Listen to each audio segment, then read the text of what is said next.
Warahmatullahi wabarakatuh. Perkenalkan, nama saya Tito Riyatmo.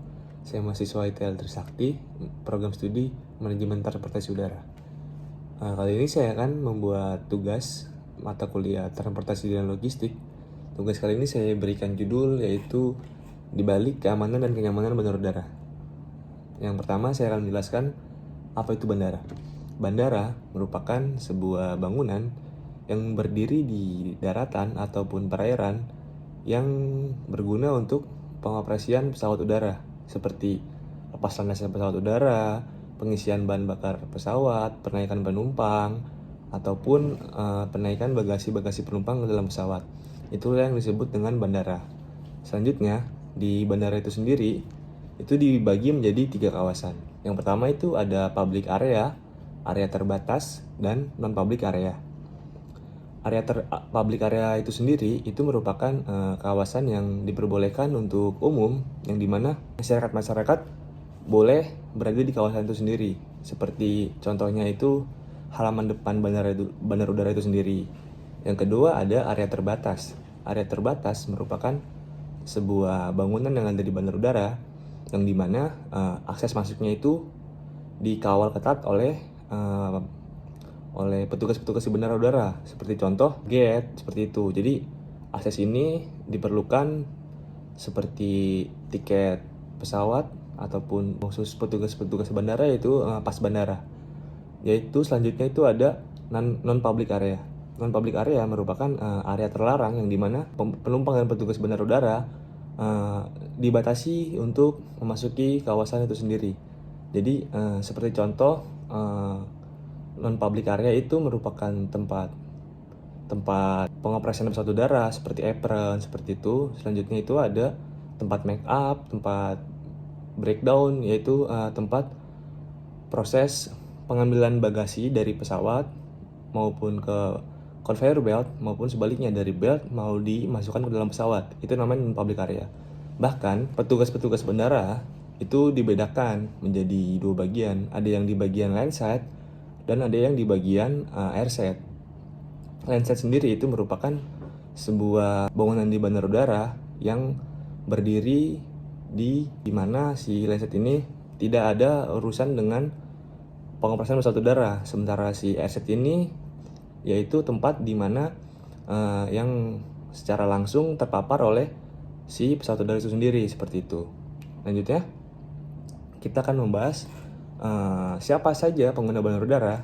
Jadi pengguna bandar udara menurut saya dan yang saya ketahui itu ada 1 penumpang, kedua ada petugas-petugas bandar udara, yang ketiga itu ada tenan-tenan di bandar udara. Jadi pengguna-pengguna bandar udara itu dipastikan bahwasannya mereka mempunyai rasa aman dan rasa nyaman ketika mereka berada di bandara itu sendiri.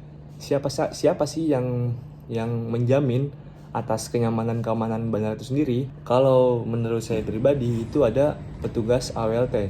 AWLT itu merupakan Airport Operation Landside dan Terminal, yang dimana tugas si AWLT ini menjamin agar si bandara udara ini bisa digunakan oleh umum dan juga kenyamanannya dirasakan oleh pengguna bandara. Baik, jadi petugas Airport Operation Landside dan Terminal atau bisa disingkat AWLT itu bekerja sesuai dengan PM 178 tahun 2015. Jadi bekerja sesuai dengan regulasi yang sudah ditetapkan oleh Menteri Perhubungan.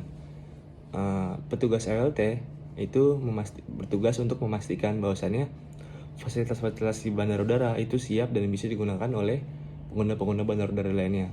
Sebagaimana yang dimaksud oleh PM 178 tahun 2015, fasilitas-fasilitas di bandara itu dibedakan menjadi berikut. Ada fasilitas keberangkatan dan kedatangan, yaitu pemeriksaan penumpang dan bagasi, pelayanan check-in, imigrasi kedatangan, imigrasi keberangkatan, pelayanan bea cukai, ruang tunggu keberangkatan, pelayanan bagasi.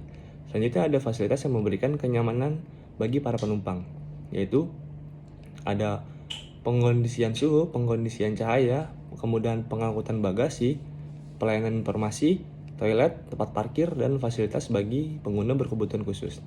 Selanjutnya ada fasilitas yang memberikan nilai tambah, yaitu musola, nursery, fasilitas berbelanja, restoran, ruang merokok, ruang bermain anak, ATM, wifi, fasilitas pembelian tiket, charging station, dan fasilitas air minum, serta lounge eksekutif. Jadi, petugas AWLT itu memastikan bahwasanya fasilitas-fasilitas tersebut berjalan dengan baik.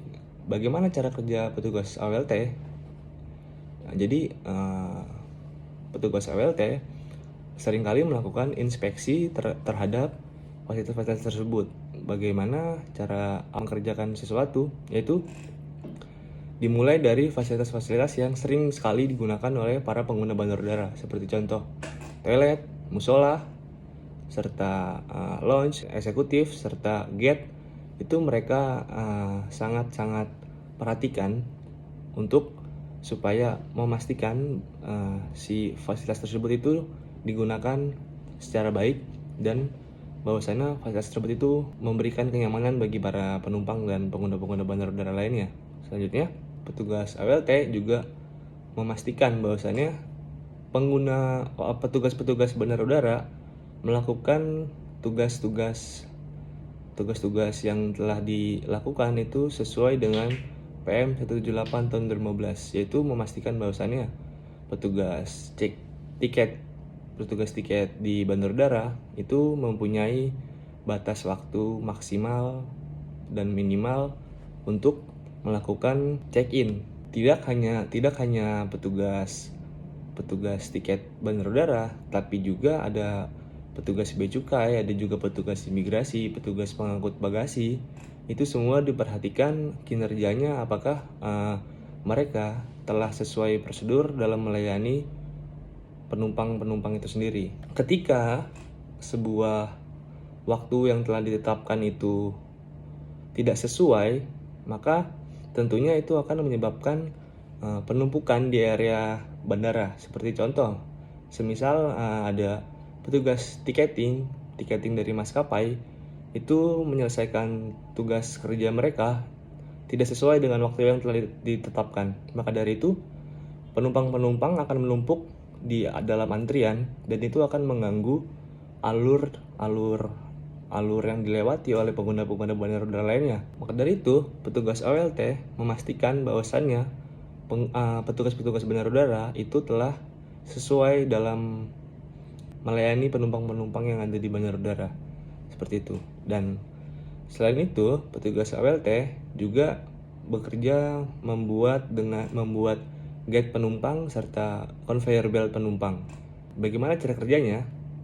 Biasanya petugas AWLT berkoordinasi dengan petugas maskapai serta petugas AMC dalam menentukan gate-nya. Petugas maskapai terlebih dahulu mengirim flight information-nya terhadap petugas AWLT dan AMC supaya mereka telah di floating untuk gate dan parking stand pesawat itu sendiri. Jadi AWLT akan membuat gate itu setelah ditetapkan jadwal penerbangan oleh petugas maskapai. Jadi sekian tugas saya kali ini, kurang lebih mohon maaf. Assalamualaikum warahmatullahi wabarakatuh.